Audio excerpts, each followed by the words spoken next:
Today we're at the Natural History Museum of Utah, so let's head inside and see what we discover.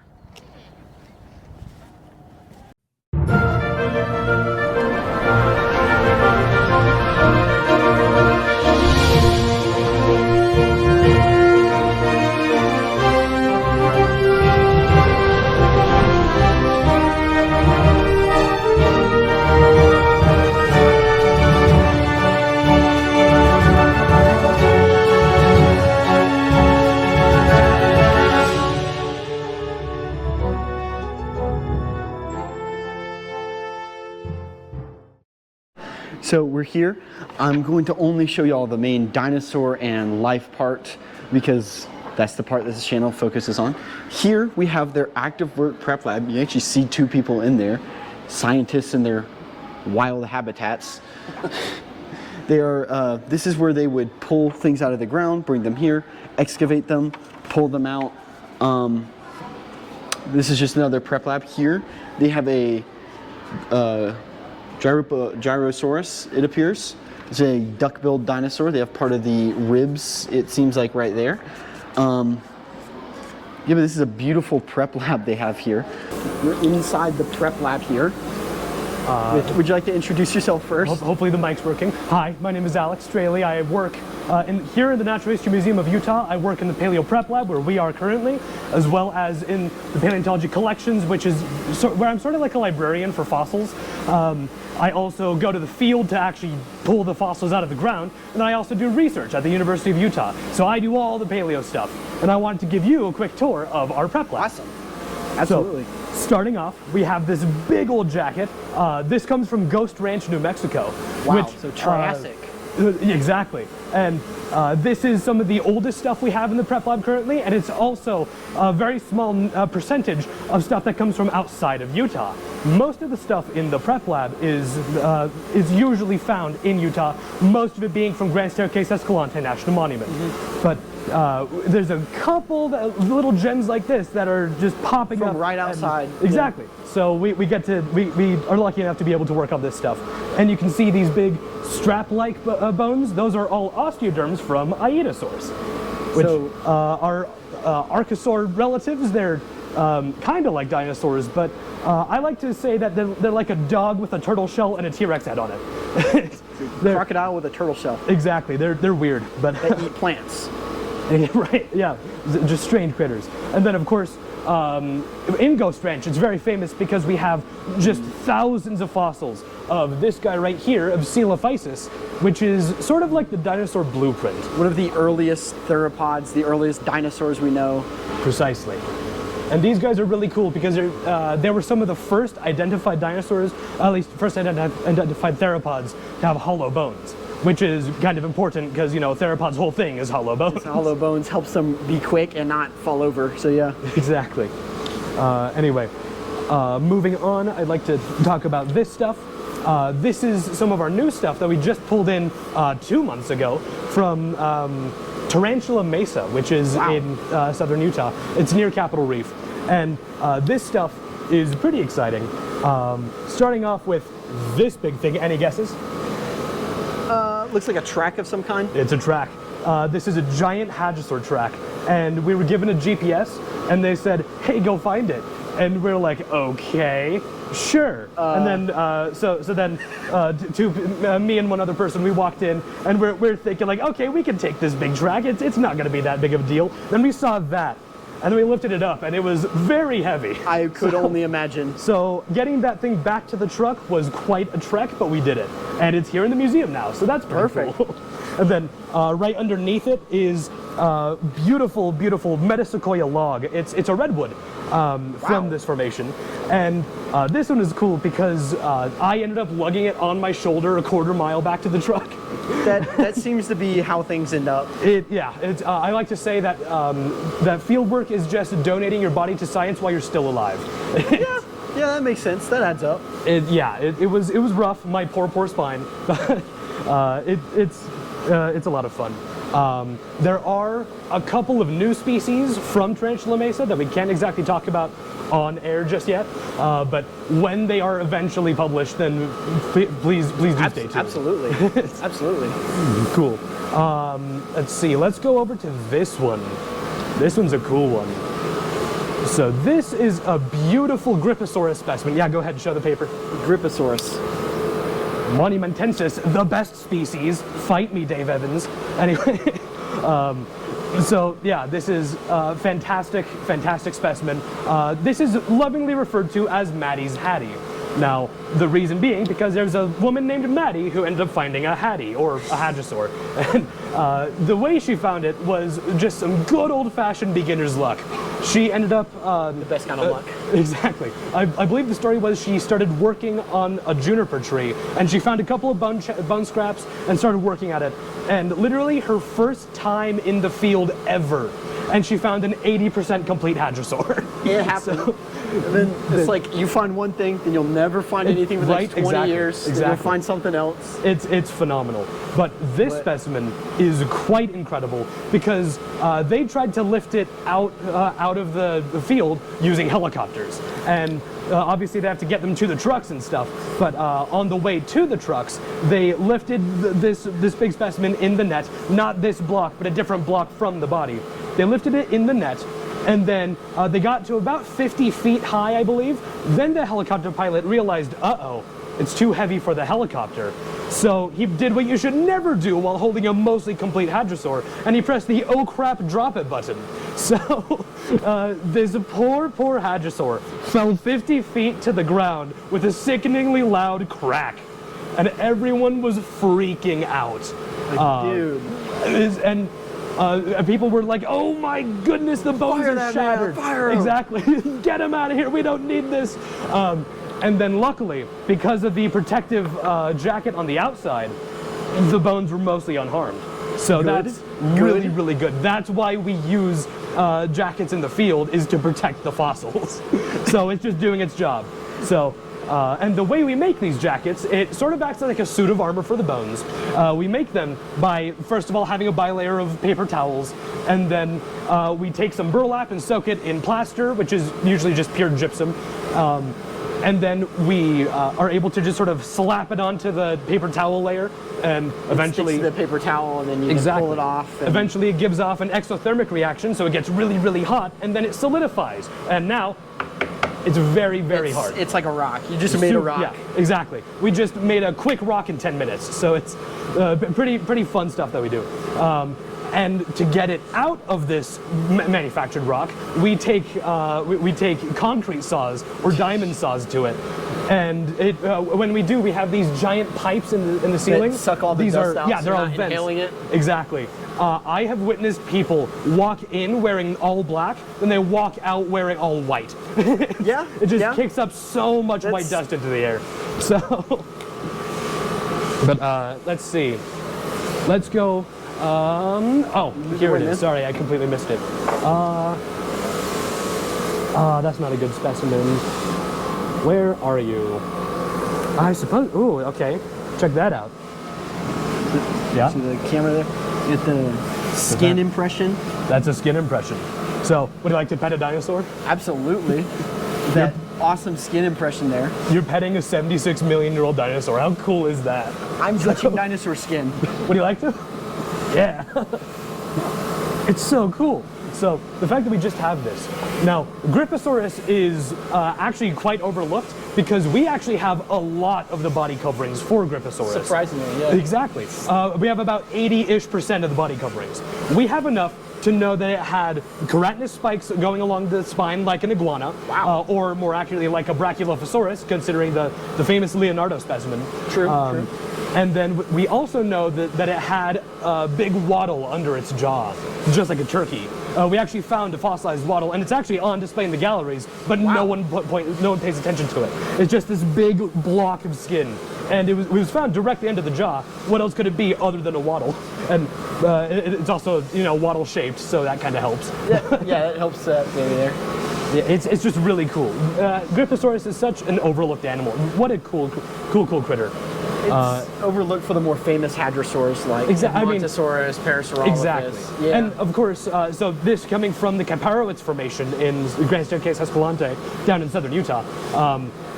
It's of course sharing a formation with Parasaurolophus. And, Yes. on top of that, speaking of Parasaurolophus, I'd like to play a little game, not Saw style, don't worry, but just a quick little game to sort of count up how many specimens we have, excluding Utah. Worldwide, we have like 8 or 9 specimens-ish. Hopefully more yet to be described. Yes. Wink, wink, nudge, nudge. And now, that's actually pretty good. As far as dinosaurs go with our terrible sample sizes, Oh, yeah, pretty absolutely. good. The only thing is, we need to compare it to Utah now. Just Grand Staircase alone, just from dear old Kaiparowitz Formation, we have more than 20 specimens. We're quite literally the Parasaurolophus capital of the world. So, the preparation lab manager, Tyler Berthusel, who unfortunately is not here today because he's doing business up at a museum north of us, he actually did his master's degree, thesis on Parasaurolophus, and he's one of the world experts in this animal because he has so many specimens to work with. I have them like right in my backyard. Exactly, exactly. It's awesome. So it's really, really cool stuff that we have in Kaiparowitz. It's roughly equivalent to the Dinosaur Park Formation. A lot of people here call it Utah's version of Dinosaur Park. Not quite on the level of preservation the Dinosaur Park has, because Dinosaur Park is broken. It's so unfair. But we're kind of close-ish, hopefully. But yeah, it's a little close second there. Yeah, exactly. There's some good specimens we can get, just not quite Dinosaur Park level. Anyway, let's go on down here somewhere. There you go, Cleveland Lloyd stuff. Hooray for Cleveland Lloyd. Let's not film this area because that's important. I hope walls are How fine. about this? The what? I hope walls are fine. Hopefully. Plain Here's hoping. walls. So, Get on this side of you. I would like to show you this little guy. So take a look at Little. that. Yeah, little dude. Funny enough, it's a subadult. So, yeah. This It still is got bigger. This is a tyrannosaur called Teratophonius, which we find in the Kaiparowitz Formation. This thing lived alongside Griposaurus, Parasaurolophus, all the various ceratopsians we have there, as well as 12 of them Dinosuchus. or whatever. Exactly, with more on the way probably. It's just so many. But this guy is really, really cool. I'd like to show off this little tooth. Look at that. You have some of that very awesome like crystal of like the rock still on there and changed to different color. Usually a good indicator on what's real and what's fake in a museum. If it's different colors, real. If it's all one solid color, tends to be a cast. Here you go. Wow, look at that. I would actually be very interested on like why there's so many not hadrosaurs, ceratopsian species. We're there working just on it. abundantly. We're trying. Give it a month. You're right. A couple years. Just give it a couple years. We'll get you an answer. Look at Yeah. that. That is so cool. Those smaller tyrannosaurs, not quite T-Rex, but farther south, younger. About the same yeah, they're a age. bit younger than T-Rex. It's Younger? Campanian. So So a bit younger. So they're a little later. They would have saw the KT extinction. Saw that asteroid obliterate them. Look at that. I'll return that to you. thank you.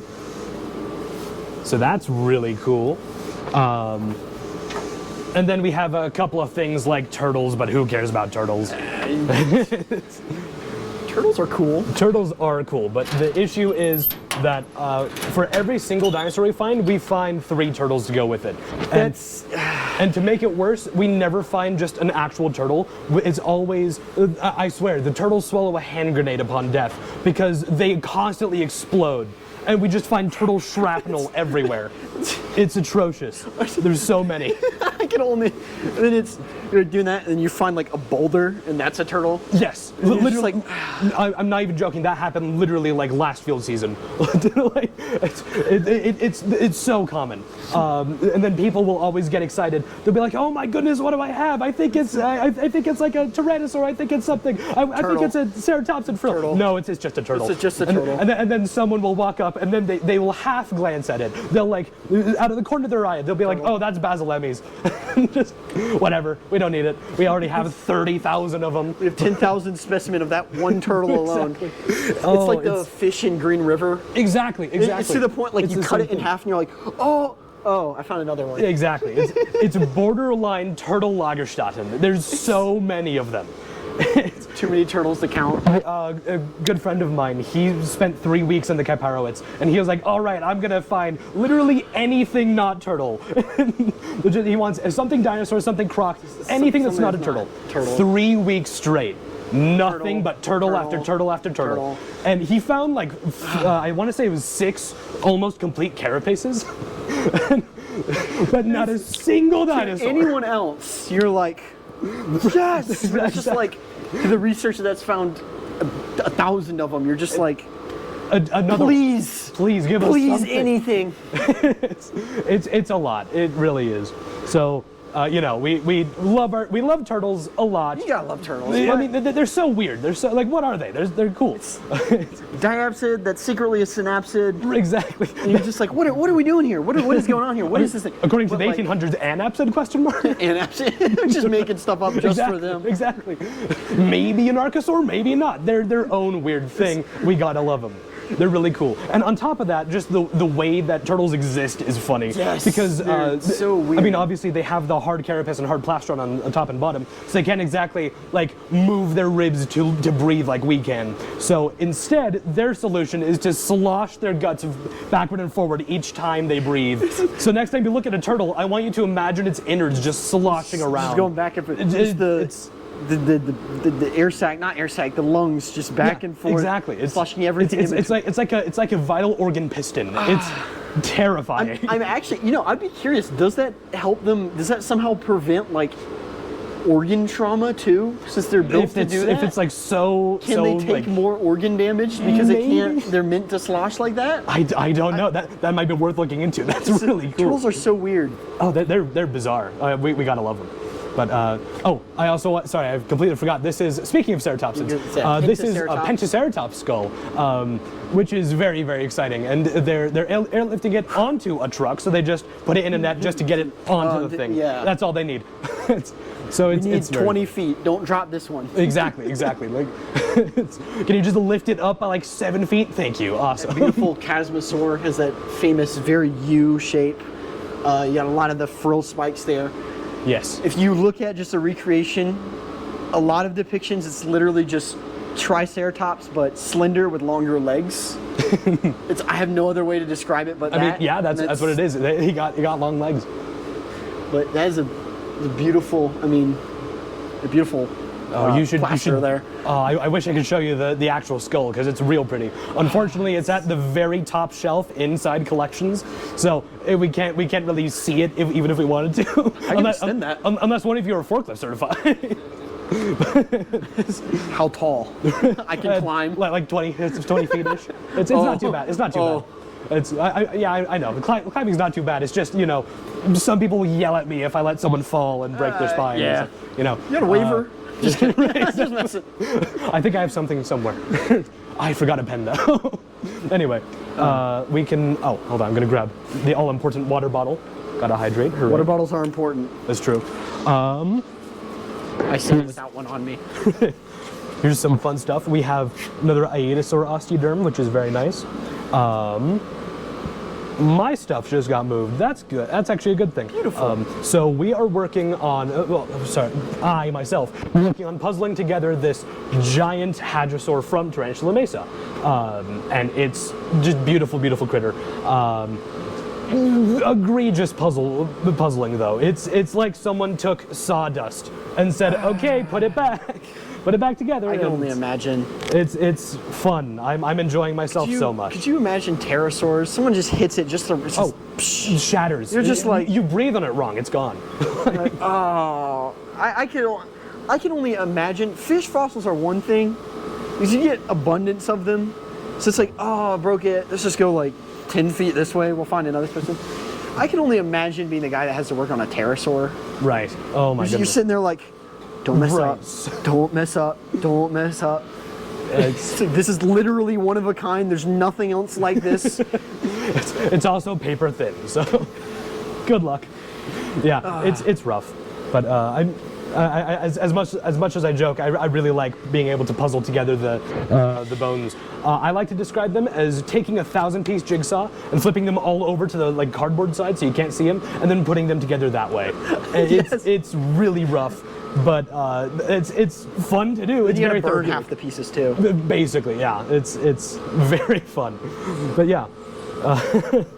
So anyway, I believe that concludes the majority of our tour. I'm gonna block this thing so you can't see it because important stuff. Point there. Yeah. So you show that, so point that. Show the sand. Anakin Skywalker has no idea what he's talking about. Sand's awesome. So It's coarse and rough. It gets everywhere. He's not wrong, but no, he's not wrong. But that's the whole point of sand. it is. But thank you for showing us the prep lab here. Yeah, of course. My pleasure. I'm very excited that I was able to show off some of our cool specimens and stuff. I'm excited to be able to show this museum off too. It's a beautiful museum. Oh, it really is. It's one of a kind, state of the art. I love this place. Oh, it's got the Barosaurus. Exactly. No one has Barosaurus. It's Barosaurus. incredible. You have the one in, what is it, Washington, New York? New York, I think. And The one rearing up. Yeah. It's like the only other I know, that's the only one that I can think Barosaurus of. specimen. Exactly. So underrepresented, and I it's a love really it. cool animal. I'm psychotic enough to where I write fiction books. I'm just Right. man, nobody talks about Barosaurus. I'm gonna write an entire book where Barosaurus is in it. That'd be so cool. I'd read it front to back. That's fantastic. But yeah, thank you. You're very welcome. So let's just dive on into the Earth Lab of the Past Life exhibit. Already walking in, I can already tell this is gonna be amazing. Right off the bat, we have a giant dinosaur footprint recovered from Utah, probably a duck-billed type from the Cretaceous. A lot more rounded. You got the pointed back for those duck bills. And right here, we have the famous Loki Ceratops, one of the more famous New Age Ceratopsians that we have. It actually is one of the first things you get in the new Jurassic World Evolution game because that's how popular it's gotten. Giant flat beak here, 2 protruding horns, crest horns going out, holes in the head here. Paleontologists recently discovered a new species of Ceratopsian dinosaur, cousin to the Triceratops. Loki Ceratops rangiformis is named after the Norse god Loki, hence the name Loki Ceratops. The horns of Loki Ceratops frill are uneven, like caribou antlers, which is why the second part of the name is rangiformis. Loki Ceratops had a large body and more decorative frill than any of the closest relatives. While scientists are unsure why the dinosaur had these dazzling skull ornaments, studying their variety helps them understand the great diversity of horned dinosaur. So this Loki Ceratops, cousin of Triceratops, likely meaning it is a chasmosaur, if I'm not mistaken. Huge orbital right here. Get close to this. Try to show how much larger that beak is than other ceratopsians. Other ceratopsians usually have just the smaller beak. This one's very wide and flat. These very decorative ornaments. And then we come over here. Right next to it is the Green River Formation. A lot of the fossils we've seen since Wyoming and Kemmer. Get close. Show some of these fossils. We have a lot of these large fish fossils, and the less common. I don't see any gars here, sadly. I do love gars, but we do have some of those. I'm blanking on what these are called. Stingrays. I don't know why I couldn't remember stingrays. Here we have some kind of big old beak fish. Oh, there's a gar up there. I was wrong. There's a gar up there. This is a beautiful display showing a lot of the variety of Green River Formation. If we focus in on this one, this is a very weird looking fish there. I can't tell if its skull exploded or if it's eating something. I was right about the Chasmosaurians. beautiful stingray display. We have a lot. This really shows the variety in the Green River Formation, where you have small fish from there to just massive apex fish in the water. Then we're going to come over here. A few probably can't show that. Muskox antlers, things like that. Mammoth tusks, post-dinosaur mammoth skulls, smilodon skulls. Go quick here. Giant mastodon lower jaw. Over here we have one of those ancient muskox that we saw like in BYU, that would have been in Utah during the time. If we turn around here, we get fossil lakes. So we have the early crocodilians that would have been in the lakes here. Those very early crocodilians, not early, but still there. These are post-dinosaurs technically. We have the giant fish that you would find over here. It's actually very pleased that they included this. We have one of those three-toed horse that would have fallen to the bottom of the lake from up. I guess this is supposed to be the top of the lake. And we got alligators, big old garfish. I'd love to steal that garfish, but I won't touch it, sadly. We have turtles, a lot of little fish, more turtles here, big old alligator, and that little three-toed ancient horse that would have been native to North America. If we come around here, we have some of the plants of the Green River Formation. These are very beautiful plant specimens that are found. Again, a lot like the modern plants we see today, oaks, ferns, things like that, angiosperms, all kinds of things like that that you find. A lot like the modern day, because the Green River Formation is a very modern formation. Then we get to come around here. We walk around this part. Ooh, is there a display over here? No, we'll show these. We have a lot of these very smaller Green River little tinier mammals here. They're going to be very difficult to see. I'll try and show these off the best I can. You actually see some of these. Very, very tiny specimens that you find. I'm not going to go into insane detail about those. Here, the display is on the other side. We'll get to that in a second. But we go up here to actually the Gore King with Lythronax, which is actually a very interesting dinosaur. I don't remember where I put the ticket, but this is actually the dinosaur. If you get close there, this is the artwork that they show. I really don't know where I put my ticket, so I guess we can't leave and come back. We have Lythronax argus. We have the skull right here, right there. It's a very beautiful skull. You can see it's closely related to tyrannosaurs. They have that very robust bottom jaws, those huge robust teeth for biting. We have the rest of the body there that would have been similar to tyrannosaurs but smaller. Research on a new dinosaur discovered, including, found it. This is actually the art that they use. Lythronax is one of their calling cards, it appears. Utah's Grand Staircase documented dinosaurs. We have Diabloceratops, Utah Pterosaurs, Gyrosaurus, Hygrophus, Cosmoceratops, Macroceratops, Teratophyllus, Nasutoceratops, Talos, and Adiolophus. Plus, I'm guessing this beautiful Lythronax, the Gore King. Beautiful, awesome name. If you want to stop there and think about that. New finds like Lythronax are always exciting, but the excitement doesn't end with discoveries of fossils. Paleontologists study new species to test hypotheses and generate new ones about the past world. Paleontologists compared fossils of Lythronax to those of all other known tyrannosaurs, bringing their focus into a new picture on how this group diversified and spread across different continents during the late Cretaceous. So this is a beautiful example. I want to show off. You have that thick, robust jaw there. I don't really know how I can. You have the holes there, plus the holes up there, and in the jaw there, that would be there. That would help be muscle attachment.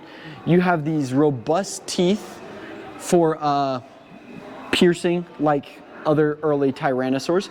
You have that very nice crest there that you would see. It's actually a very beautiful recreation of a life one here. You can see some of that crest there, probably for display. Some quilling or if possible feathering is a beautiful touch always. It's a very modern theory with there, but yeah, Lythornax is just one of the recent dinosaurs discovered. You'll see in the museum since 1998, paleontologists have been unearthing more than a dozen new dinosaurs in Utah's Grand Staircase Escalate National Monument. And remarkable dinosaurs like our beautiful Lythornax here. You can tell it's a Tyrannosaur. One of the dead giveaways, I always love pointing this out. Small hands, 2 fingers, technically 3 because they have this little digit back here, but it's not a full digit. It doesn't extend, so it doesn't count as a full digit. But this is just a beautiful dinosaur, the Gore King. Here we have the Copomeroids diversity. This is very late Cretaceous. The fossils in this case have been found since 2000, when the museum began to work in the rocks from the Copomeroids formation. The bird-like Hagriopus gigantus was one of the many newly discovered species when named, looking for skulls of adult duck-billed dinosaurs plus the skeleton of an unlucky young one. Soft river silt preserved prints of dino skin. We found tyrannosaurs, lots of turtles, alligator jaws, big enough to crush dinosaurs, and much more. So here we have some of those crocodiles, those turtle shells. Here we have some of the hadrosaur material with the bone of the jaw there, it appears. That might not be a hadrosaur, it might be. I think this is that little juvenile they were talking about. They have some legs of this ornithomimid here. A big old jaw of what appears to be a tyrannosaur. Maybe a, that's definitely a claw of an ornithomimid dinosaur. We do have a lot of hadrosaur material right here with turtle shells. And we have some vertebrae right there. Got dinosaur sounds on here. So here, showing the floor, it looks like they've laid down pretty much a Gyrosaurus right here in the ground. This is some of the skeleton here. Right here we have some of the vertebra with the ribs. Actually, no, those are neural arcs if I'm not mistaken. Over here we have some ribs.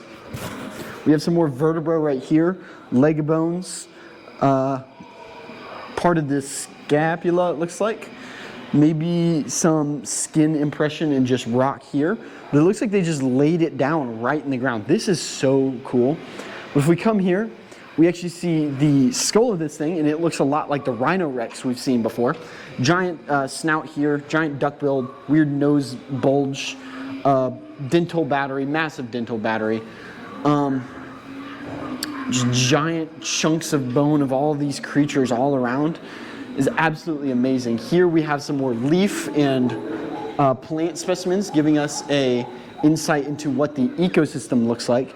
But this Gyrosaurus, we discovered this nearly complete dinosaur fossil at the end of a 3-mile hike. It wasn't easy to move it. We saw it and chiseled the sandstone. We hauled plaster and water on our backs. We carefully wrapped every specimen, and it took a helicopter to move the biggest bones. It was worth all of the effort. This Gyrosaurus has features we rarely get to study. Its tail and part of the spine fit together as they did in life, with lots of scaly skin still intact. So you can actually see some of the skin on these creatures, which is a very rare thing because that means it would have been mummified. If we come over here, actually, you can see some of that skin right here, some of the scale, it looks like right here, just fully on display. That's very awesome. Then we'll come around to their life display of these creatures. Big old alligator right here, right there. Little monitor lizard here. Here we have the bone of a Utah Ceratops, it looks like, a tooth of a Tyrannosaurid, some eggshells. Get close to this, you have that tooth of a Tyrannosaurid right there, some eggshells. The fibia of a Utah ceratops. And here we have a dromaeosaurid tooth. We have that giant croc right there that would have existed in Utah. We have some beautiful more plant fossils here. We have a snake there, a very pretty looking snake, I might add. Then when we come around here on this side, we get some of those remains showing off what the ecosystem would have looked like with some kind of Chasmosaurian dinosaur right here, this big frill. This is likely a Utah ceratops, which is why they're showing it. You have that, or not ornithomimid, but dromaeosaurid right there. Very beautiful, colorful crest, giant kill claw right there. Just scavenging, tearing away. Here we have some more vertebrae of fish and fish vertebra, a lot of fish. Some skull fragments from a ray-finned fish. Here we have a giant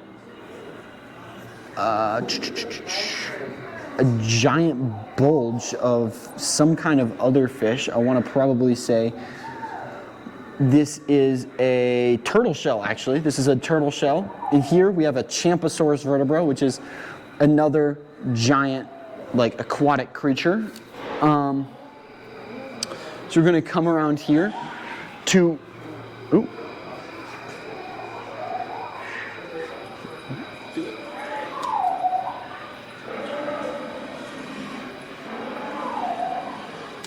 I don't smell anything. I don't smell it.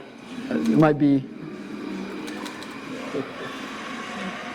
Yeah, but whatever. I mean, that happens. But we have this beautiful Camarasaurus, not Camarasaurus, Chasmosaurian dinosaur. Camarasaurus was late Jurassic with sauropods. Here we have our Gyrosaurus, just in full completeness. But before we get to that, let's talk about the North Horn Formation with a lot of the dinosaurs. The late Cretaceous was a time of change. Rising mountains turned Utah's seaside plains into valleys, and 65.5 million years ago, all dinosaurs except birds died out. Rocks from Utah's North Horn Formation spans the period from 70 to 55 million years ago. Its lower, older layers hold dinosaur fossils, and its younger layers preserve some of the oldest fossils from the age of mammals. We have bones from the first Tyrannosaurus rex found in Utah. Allosaurus bones shown that long-necked dinosaurs lived here too. So here, do they have the Allosaurus in this display? It does not appear so, but we do. Number 5, where's number 5? Here's number 6. I think this is some of the Allosaurus here, which is a titanosaur that existed from Texas up to Utah and things like that. And I think that's it over there that we'll show off later. I'm really excited to show that off because it's not every day. North America doesn't have a lot of titanosaurs, surprisingly. We don't have a lot of sauropods post-Jurassic. We were actually very thin, but I'm pretty sure this is from Titanosaur. I think they have like one tailbone. I think these are from some ceratopsians and things like that. I think this is part of a ceratopsian frill. The little numbering system is very confusing here. But here we have the grand Tyrannosaurus rex, the king of the dinosaurs, the thick, robust, powerful jaws for lots of muscle attachment, these huge, piercing, crushing teeth, giant eye holes, giant nasal cavity, giant extra skull hole for that because they're diapsids for muscle attachment to help pierce. We have this tooth here. I think this is actually their one bone of actually that's a hadrosaurid. Go figure. Well, we have a lot of T-Rex vertebra. We have part of the leg back there. Let me show some of this off. We have part of the leg back there. Part of a tail, it looks like right there. That long spinal cord looking area is a tail. Here we have some neck vertebra of Tyrannosaurs. That's 1, 3, 4. I really don't see their number 5, which is disappointing. Is this their number 5? That's their number 2. Wow, yeah, their numbering system is a little Oh, back there. Just spotted it. Back there, that is a bone from Allosaurus, showing that they would have existed in the Cretaceous during the reign of T-Rex, meaning that there were titanosaurs and giant sauropods and things like that that existed during that time. Here, like we've been seeing, Gyrosaurus, Eurosaurus. I'm going to call it Eurosaurus because it's G-R-Y-O, like Euro, Greek. We have a full specimen of one here. You can see it in all of its Hadrosaurian beauty. Here, the skull is probably going to be very difficult to get to, so I'm going to have to do this mess. Get closer. You can see its beautiful dental battery, the part of the knob of the nose there that kind of arches down to the duckbill.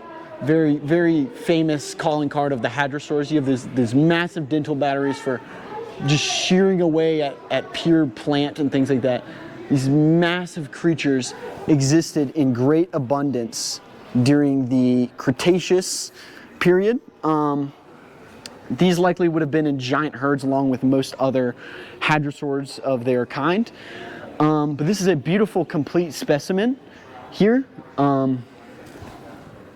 We're going to go along here, and we're going to get to a lot of the Ceratopsians.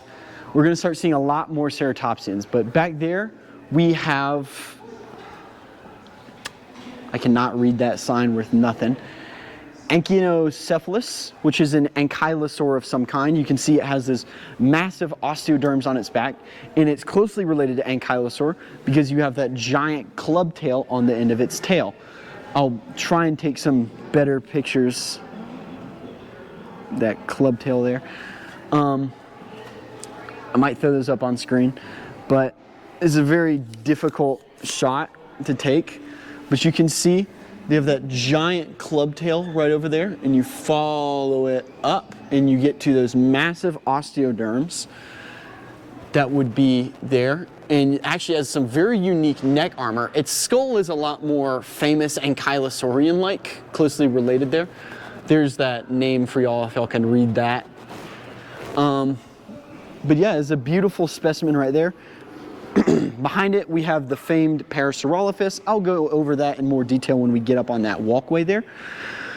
But here, we get to see more of some Ceratopsians. Here we have a lot of, actually, here we have the Euroceratops lower jaw with the giant dental battery. We have some Ankylosaurus plate armor or armor from there. Then we have Utah Ceratops's nasal little beak with some teeth there. So we come around here. I don't know why it's facing the wall. That actually makes it very sad. This and that are both. Well, this is actually a juvenile Utah Ceratops. That is an adult Utah Ceratops. They are seeming Chasmosaurian-like, if I'm not mistaken. Get close to this skull here so we can see some of the beautiful skull designs. They have that beautiful crest with a kind of dent in the top. You see that there with those giant crests. These are Chasmosaurian-like dinosaurs, meaning that they likely would have been more solitary, versus the Centrosaurians, which tend to be the Ceratopsians in the giant herds like Pachyrhinosaurus, Centrosaurus, things like that. We'll go over that a lot more whenever we get to their giant wall. We'll not show that off. Cool. Oh, I guess we're showing that off. A little sneak peek there, but these are Utah Ceratops, one of the named after, surprise, surprise, Utah, found in Utah, hence name Utah Ceratops. Very small, 3 horns, two over the 2 brow horns, 1 nasal horn. They got, in terms of dinosaurs and Ceratopsians, they were relatively small, but in terms of animals in general, they got relatively big. Here, if we look here, we actually have the foot of one, along with some more appearing to be Ankylosaurus osteoderms there. This appears to also be part of an ankylosaur. You have some Pachycephalosaurus material here. We have part of the dome there. We have the foot of a Hypsiliphodont and another foot of a Hypsiliphodont. Those are very small dinosaurs, very tiny. But this is a beautiful juvenile Utah Ceratops here. Here we have one of the more rare specimen in species that follow along that are primarily in Asia. These are the Therizinosaurs. You get close, show these massive claws. These are like their calling card. They have these very robust bodies. Show that body real quick. They have these very robust bodies with these absolutely massive killer claws. This is Northocyrus, and this is Phallocurius. These are the two Therizinosaurs that were found in North America, if I'm not mistaken. They are weird because they come from the theropod lineage, which are mostly carnivorous, but these ones became herbivorous. Can't speak today. So you see they have these very thin teeth that would have been for plants, possibly omnivorian, thought to be Dinocyrus, which is actually an ornithopod, or a ornithomimid. So I'm not even going to bring that up. But these things could have possibly been also omnivorian. They come over here to show the size and scale of these huge things. I mean, these things are massive. They could swing those massive claws and rip you apart. These two odd dinosaurs found in Utah are Therizinosaur descendants of predatory dinosaurs with body shapes that help them eat plants. Phallocurius, the smaller one, the smaller and more primitive, it has the body of a carnivore but the head of a herbivore and teeth of a herbivore. Northocyrus looks more like a plant eater and less like a carnivore, with its bigger body, bigger belly, wider hips, and partial beak at the front of its mouth. So if we get here, you can actually try and extend this, show y'all. You see some of that partial beak there that you're getting, and those teeth are a lot more herbivorous. You get these huge, wider hips that indicate herbivory, these huge, robust bodies that are more herbivorous. These claws are likely for tearing up roots and plants and things like that, but could have also 100% used them for defense. But we turn right here, we get to the Cedar Mountain Formation with a lot of very more common dinosaurs. Peek into the beginning of the Cretaceous. Rocks from Utah's Cedar Mountain Formation preserve fossils from 125 to 95 million years ago. During this time, sea levels were rising and flowering plants appeared. The types of dinosaurs in North America were changing. These fossils tell stories of the transition. Cedar Mountain fossils include 10 types of sauropod, those long neck, stupendously large plant eaters that soon disappear from North America for a time. We see early ancestors of duck-billed dinosaurs too. As for meat eaters, Utah raptor was a huge indicator. We have the giant toe of a Utah raptor down there. We have the giant foot of a Utah raptor. And its cousins evolved and replaced Allosaurus, the Jurassic Allosaurus, the Jurassic smaller equivalent of Tyrannosaurus rex as top predator. I disagree with that. I think they should change that to Torvosaurus being the equivalent to T-Rex of the Jurassic. Allosaurus is its just own different breed. You actually get Carcharodontosaurids in the late Jurassic. They're very tiny, like Tyrannosaurids, but Carcharodontosaurids are the Allosauruses of the Cretaceous. But we have some beautiful mammal specimens here. We have some foot claws of ornithomimid kind of looking, or actually Therizinosaurs. Surprise, surprise. We have some foot fossils and part of a face there. 10 is, where is 10 here? We have the jaw of a Brachiosaurid right here, of a Brachiosaurid right there. Here at 12, we have a Titanosaur. Same with 22 is a fossil tree trunk. 17 here is an iguana colossus. We have 18 as a Gastonia, which is one of those early not ceratopsians. I don't know why I keep calling everything a ceratopsian or a ornithomimid, but a early ankylosaur. Here at 21, we have another Ankylosaurus femur there. We have some more osteoderms there. We have some jaw muscles of Hippodraco, along with some jaws of, I think I called this jaw muscles, but that's just the jawbone. But we have the skull and jaw of Hippodraco, Iguanodontitan, and ornithopod dinosaurs there. Some tail vertebra there. But this is a beautiful display showing the early Cretaceous with the Cedar Mountain, where you get those early dinosaurs like Gastonia.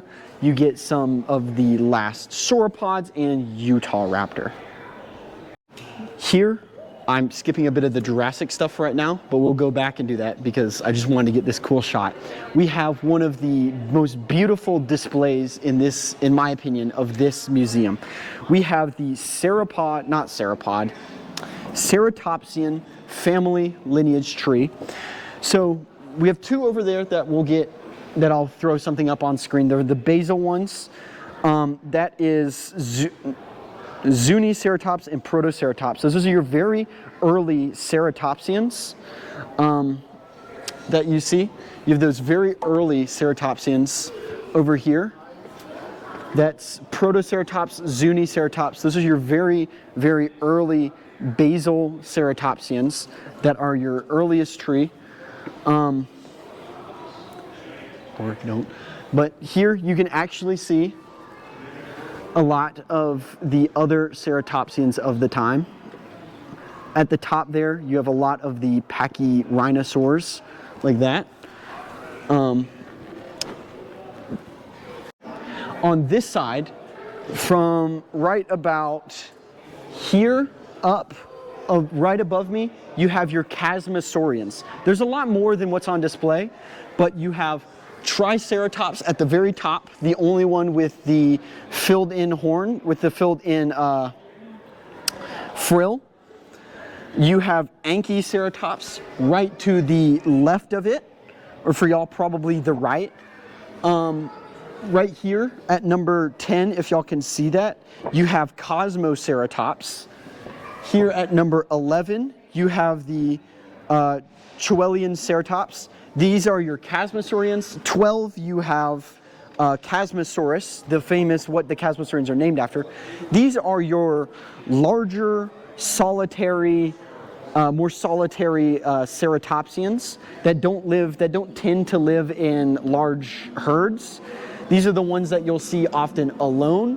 So 12 over, your split will be kind of right here. Then over here, you get your Centrosaurian dinosaurs. The Centrosaurian dinosaurs are the ones that tend to be the ones in herds. So 7 over are the ones that are in your herds. So starting at number 7, you have Diabloceratops right here. Number 6, you have Nasutoceratops, discovered by Eric Lund, which I got to interview him, so go check that out. Up there at number 3, you have your Ankylosaurus horni, which is closely related to your number 2 dinosaur, Pachyrhinosaurus, famous in the northern regions from Alaska to Alberta to Montana. You find Pachyrhinosaurus in these giant, giant herds. Then coming down at number 1 there, you have Inoceratops. At number 5 here, you have your Centrosaurus, which the namesake of Centrosaurian dinosaurs come from, or the Centrosaurian Ceratopsians. And at number 4, we have my personal favorite Ceratopsian and my personal favorite Centrosaurian dinosaur. I'm gonna let y'all get close to these. The Styracosaurus, famous for its one giant frill horn, those giant openings and those giant frills. You have your Centrosaurian dinosaurs here. Try and lean back so you can get all these. You have those Centrosaurian dinosaurs. I think I skipped number 7, but this is our Diabloceratops. Very thin crested here. Those giant protruding horns make it look like a devil, so that's why it gets the name. These are your Ceratopsians that tend to be more in herds. Get y'all a cool view of right here. These are the ones that tend to be in herds, that will be in the massive herds that travel together. I think the most famous one is your Pachyrhinosaurus. You get the giant riverbed sediments that flooded them over and washed the whole herd out. But you have your giant, beautiful split between Chasmosaurian dinosaurs. Take this back again. Of your Chasmosaurian dinosaurs here, which are the solitary ones on this side. That is the lineage of Triceratops. You have Torosaurus, that would be in there too, a cousin taxa to Triceratops. You have your famous Chasmosaur.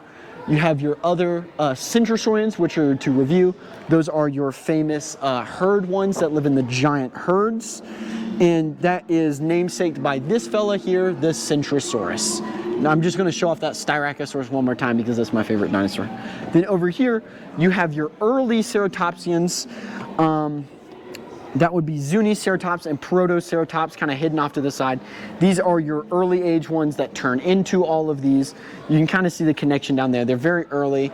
So you follow their lineage down to here.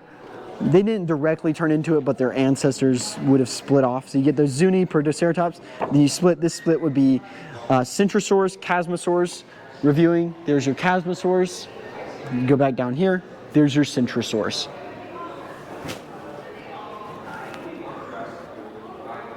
Here we have a display in the namesake of the Jurassic, a Allosaurus fragilis hunting a Barosaurus. So these are my two personal favorite dinosaurs. We have the beautiful Allosaurus hunting the Barosaurus. Try and get its neck and head. I have no idea how you're going to do that.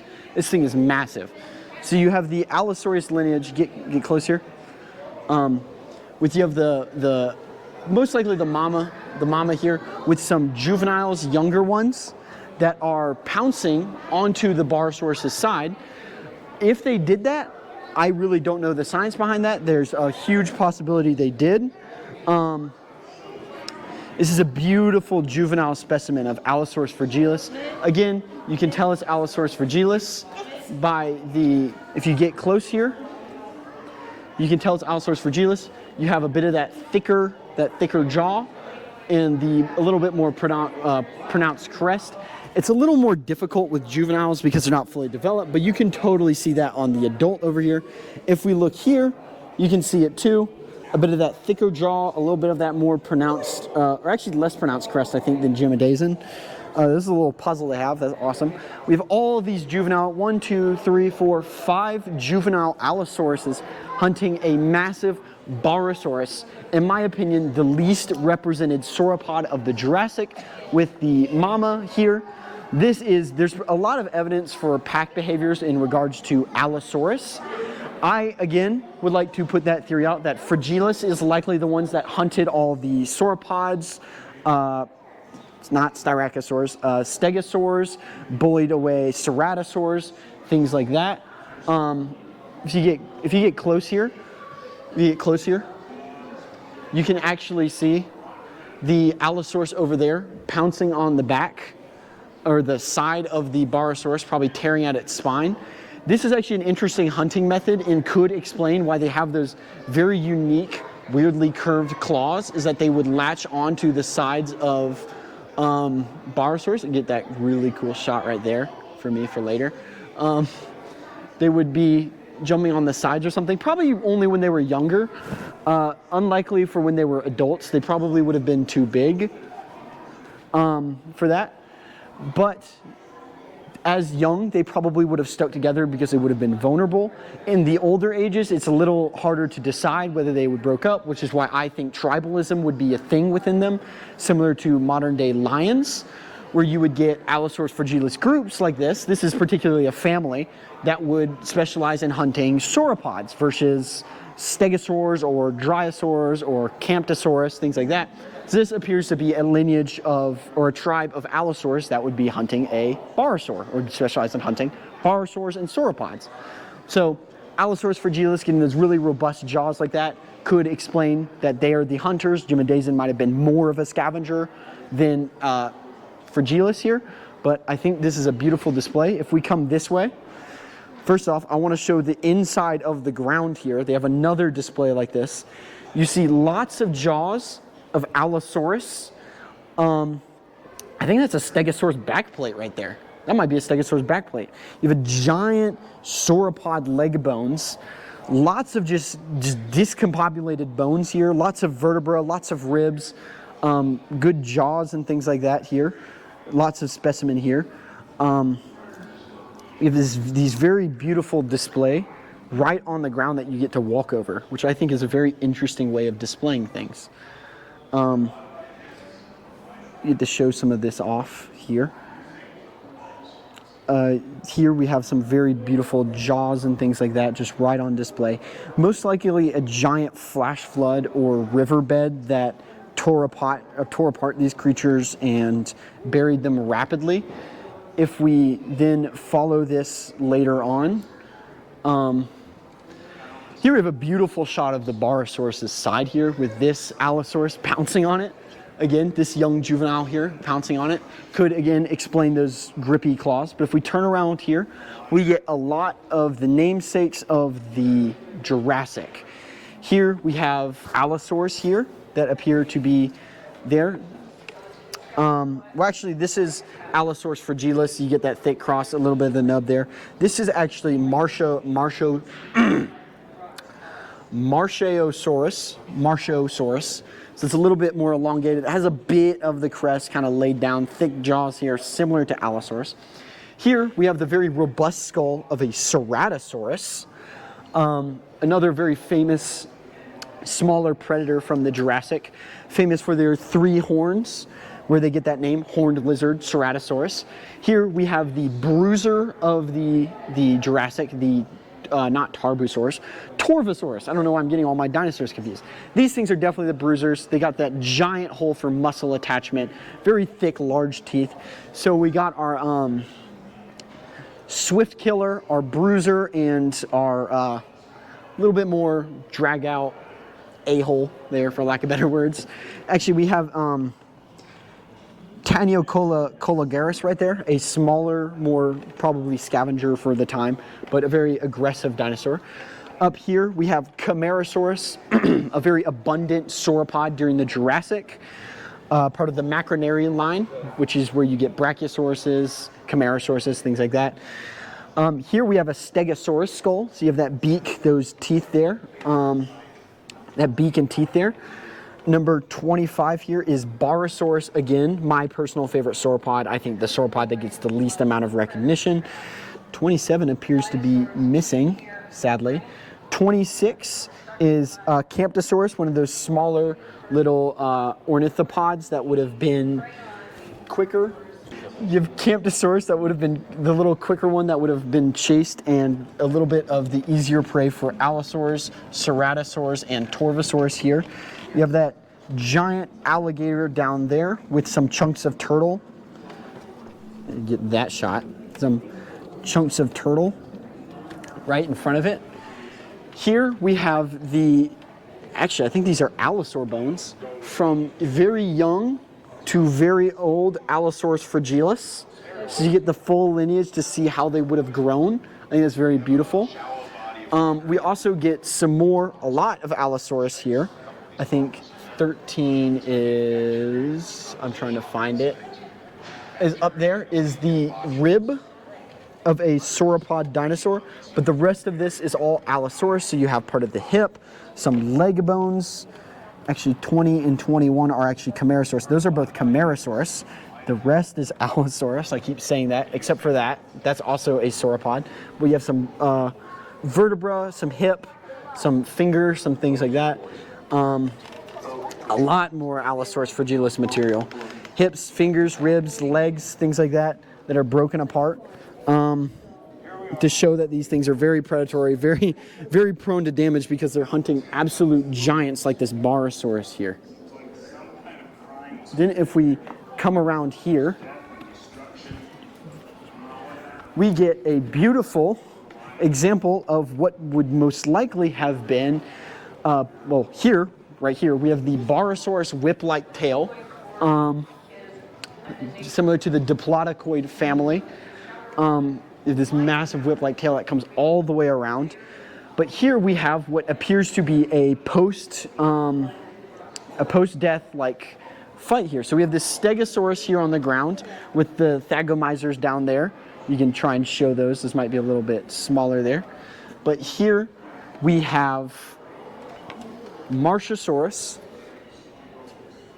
one of the smaller theropods of the Jurassic here, coming up against Ceratosaurus here.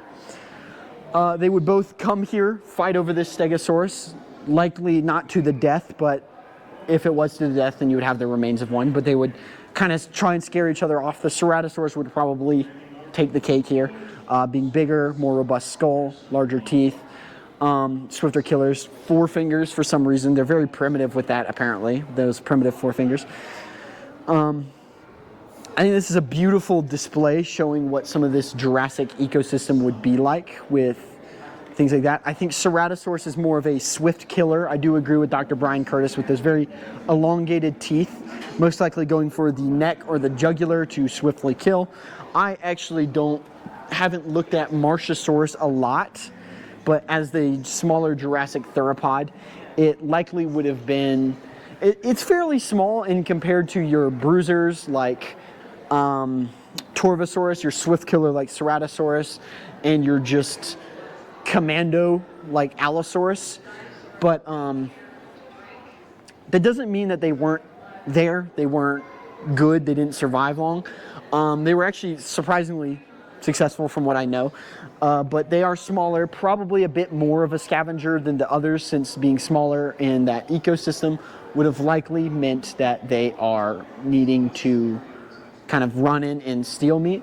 If we come to this side real quick, we can show this other side of this beautiful, most likely mother Allosaurus fragilis here.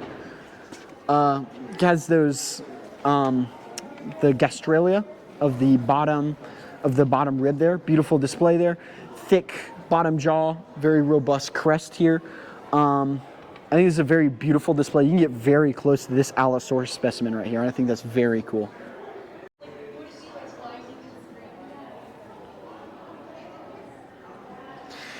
Here we have our Ornithomimus, which is actually one of the ostrich-like dinosaurs. If you look at this thing next to an ostrich, aside from the wings and the skull, and of course the tail, they look surprisingly similar in body structure, which is also another evidence of why birds come from dinosaurs. But they have these very long legs here, these very long, luscious legs for running fast. They have this very long snake-like neck. They kind of got a beak, so they're omnivorous. They could eat berries, nuts, little lizards, smaller things, eggs. They're very quick, very fast. Then we come over here to Parasaurolophus, which is one of the most famous hadrosaurs. This one is specifically, trying to read this backwards, Christoceratops. One of the biggest giveaways is actually, I have this, the crest here is very arched down instead of up and out like most other famous, like the other famous Parasaurolophus is usually displayed as. There we have the ankylosaurid there. We already talked about that. If we turn around here, we have Brachychampisa, which is a tiny little crocodilian with, these are tons of scutes, which are kind of like osteoderms, but it's just the skin and bone that's a little thicker and a little denser. This is a very beautiful replica and specimen.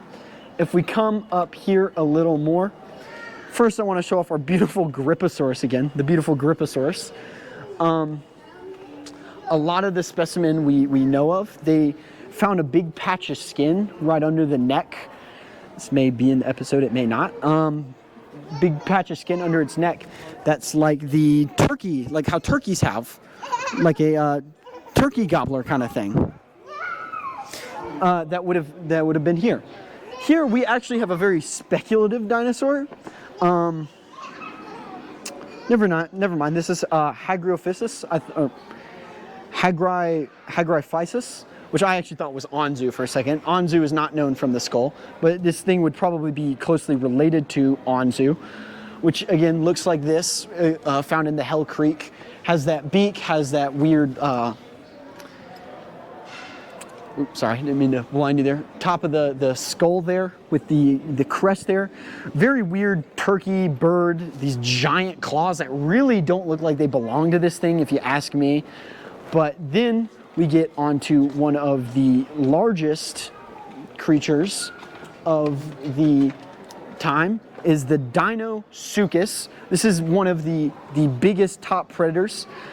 This massive, robust skull, found in the same place as Parasaurolophus and Gryposaurus, and all of the many ceratopsians there.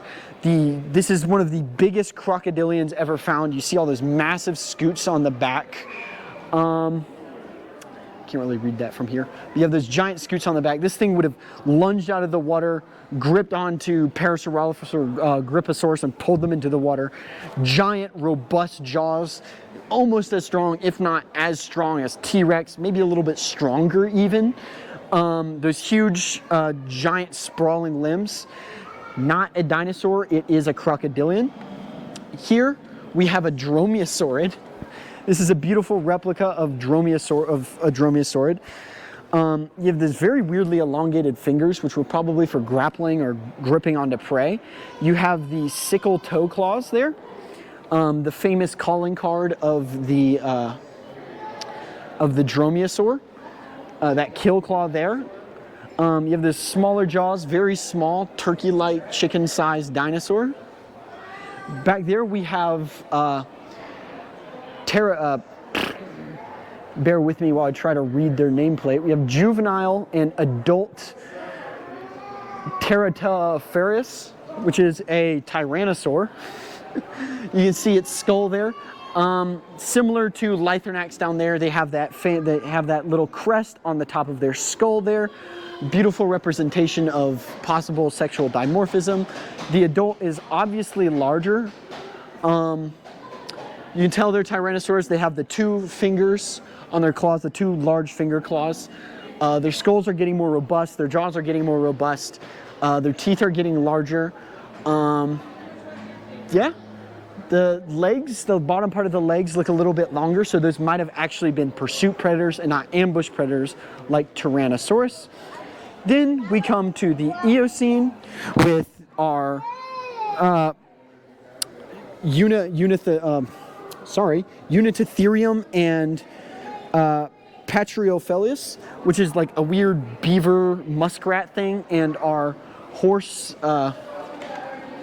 little horse kind of a rhino mixed breed. They're closely related to horses, but not really. They're not true rhinos. They have the bulbs in their skull, which actually makes them non-rhinos.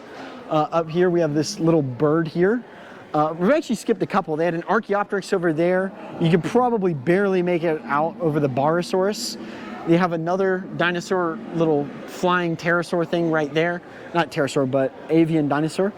If we get here, we actually get to see the top of the Green River Formation. We have a lot of these birds here. We have this Nothoceros, which is a little primate thing. If you look down, you can see our monitor lizard, or crocs, not monitor lizard, sorry. Our crocs here, you have your big old garfish right there. You have the little birds that would have been here that could have possibly fallen into the water, drowned, and then be buried. As we keep going, we're getting more into the modern age, where we have some of the more modern dinosaurs, mammals. Pardon my intrusion there. We have the mammoth, or the adult Columbian mammoth, discovered here in Utah. You get these, they're not as woolly as woolly mammoths, so they get a different name. You have this tiny, I can't read some of these signs, baby Columbian mammoth. I could have probably guessed that. They have that very weird skull. Their tusks haven't come in yet. You have Smilodon fatalis with those giant, huge canines that would have been for swift killing, going for the jugular, of course. Right here, we have Arctodon simus, or the short-faced bear, one of the largest bears. Its face is a little shorter, hence the name short-faced bear. Duh. these giant digits, these giant paws. It could probably stand up like most modern bears, slashing at you with those giant claws here. Then we have here one of the most interesting things, bison latifrons, or the giant bison or Ice Age bison. You have these massive horns that are compared to modern bison. The rest of them looks a lot like modern bison. They have those huge neck muscles, or those huge dorsal spines that would have attached muscle, probably for the neck to help with headbutting and things like that. If we come back over here, we actually have a dire wolf here, or Canis dirus, or dire wolf. These things, as far as I'm aware, they're not directly related to wolves, but they are closely related to wolves. I think they're more closely related to jackals, if I'm not mistaken, but they are still canines.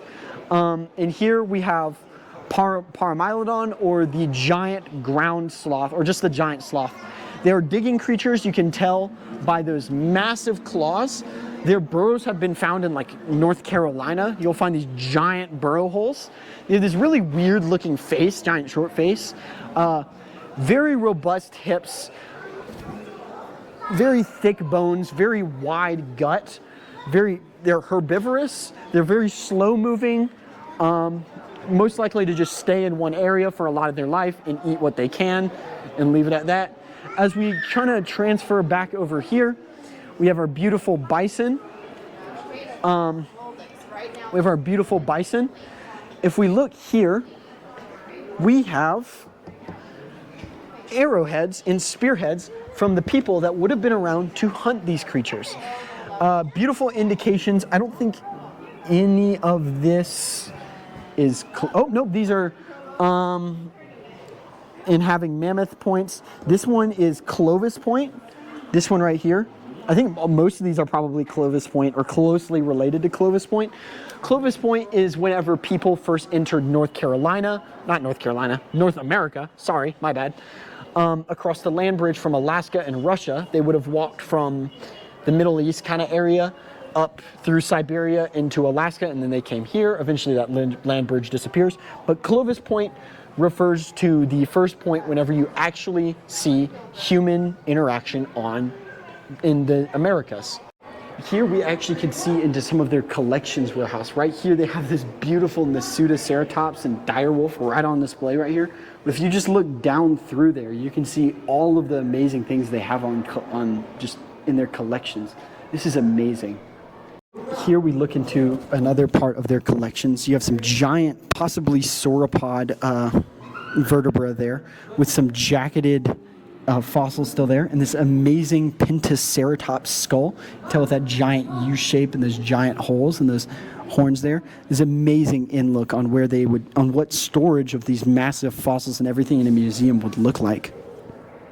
Here they actually have some fossils in their lobby that if you look at them, you have some giant crocodilian looking fossils with some more that look like they're from the Green River Formation. You have a lot of fish up there, and then you have some things that look like crocs as you go farther down.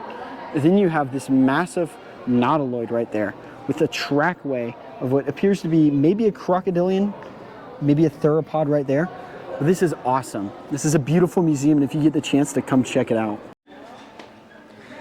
This is a beautiful museum. You have this amazing view of downtown Salt Lake if you look that way with the mountains in the distance. I don't think you can see the lake from here. I think it's more tucked away. You probably see a bit of it. But you have this beautiful view. This is a beautiful museum. If you get the chance to come out, make sure you come out and support it. It's an awesome museum with a lot of awesome exhibits. I'm mainly focusing on the paleo, so if you want to see the rest, you got to come here. But I hope you all enjoyed this episode. I'm your host, Eric Crawford. This has been the Prehistoric Life Podcast. Remember, keep it prehistoric.